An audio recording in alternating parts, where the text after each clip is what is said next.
آج کی میری کہانی ہے رفا ہاؤس کی۔ مجھے یہ کہانی ایک لڑکی نے بھیجی تھی جس کا نام زینب ہے۔ اس نے کہا کہ میں اس کا پورا نام اور تفصیل نہ بتاؤں، لیکن صرف اس کا واقعہ سناؤں جیسے کہ اس نے مجھے سنایا تھا۔ زینب جدہ کے رفا ایریا میں رہتی ہے۔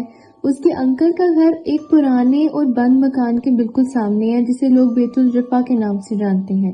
یہ گھر اتنا پرانا ہے کہ دیواروں پہ پینٹ نہیں رہا، دروازے کب کے ٹوٹ چکے ہیں، لیکن سب سے عجیب بات یہ ہے کہ اس گھر کو کبھی کسی نے ریپیئر نہیں کیا اور نہ ہی اس میں کبھی کوئی رہنے کے لیے آیا ہے۔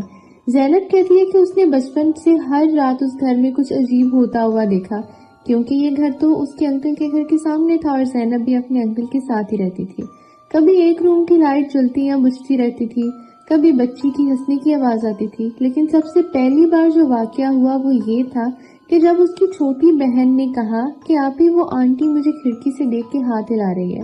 زینب کہتی ہے جب میں نے دیکھا تو وہاں صرف اندھیرا تھا، کوئی آنٹی نہیں تھی، کوئی موومنٹ نہیں تھی، پر بہت خاموشی تھی جو آنکھوں تک گھس رہی تھی۔ اس گھر کا پہلا سچ تب سامنے آیا جب اس کا چھوٹا کزن احمد اس گھر کے اندر چلا گیا۔ وہ کہہ رہا تھا میں بس دیکھنے جا رہا تھا کہ اندر کیا ہے، سب لوگ جھوٹ بولتے ہیں یا واقعی میں یہاں پہ کچھ ہے۔ بس 5 منٹ، صرف 5 منٹ کے اندر احمد چلاتا ہوا بھاگا اور باہر آیا۔ اس کا رنگ زرد ہو چکا تھا، ہاتھ کانپ رہے تھے اور وہ صرف ایک ہی سینٹینس ریپیٹ کرے جا رہا تھا کہ اس نے مجھے دیکھا، اس کی آنکھوں میں آنکھیں نہیں تھیں۔ زینب کہتی ہے احمد اس دن کے بعد 3 مہینے تک کسی سے بات نہیں کر سکا، نہ اسکول گیا، نہ موبائل کو پکڑا، وہ ایک ہی جگہ دیکھتا رہتا تھا، اسی ڈائریکشن میں جہاں سے وہ اندر گیا تھا اور وہیں سے واپس آیا، جیسے کوئی اسے بلا رہا ہو یا اسے دیکھ رہا ہو۔ جب اس کے انکل نے انہیں وہ گھر چھوڑ کر دوسری جگہ شفٹ کرنے کا ریزن بتایا تو اس نے صرف اتنا کہا کہ یہ گھر کسی اور کا ہے اور وہ لوگ نہیں چاہتے تھے کہ کوئی ان کی جگہ لے۔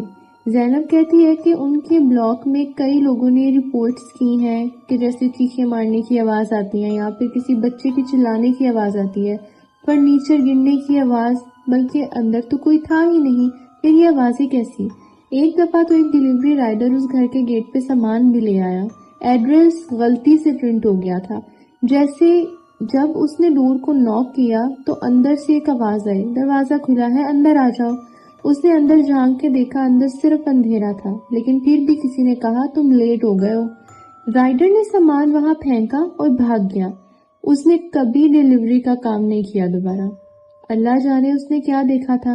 زینب آج بھی اس گھر کے سامنے رہتی ہے، لیکن اس نے مجھے کہا کہ میں کبھی اس طرف نہیں دیکھتی۔ ہر رات جب بھی کھڑکی بند کرتی ہوں تو مجھے لگتا ہے کہ کوئی مجھے دیکھ رہا ہے، لیکن سب سے ڈر اس دن لگا جب ایک رات میری کھڑکی پہ ہلکی سی نوک سنائی دی۔ میں نے کرٹنز ہلائے اور دیکھا، میرے شیشے پہ صرف ایک لفظ لکھا تھا کہ دیکھا تم نے، اور اس کے علاوہ کچھ بھی نہیں۔ اب اگر آپ بھی چاہتے ہیں کہ آپ کی سٹوری بھی میں سناؤں جیسے میں نے زینب کی سنائی، تو اپنی سٹوری مجھے ڈی ایم کریں اور پھر ہو سکتا ہے کہ نیکسٹ سٹوری آپ کی ہی ہو۔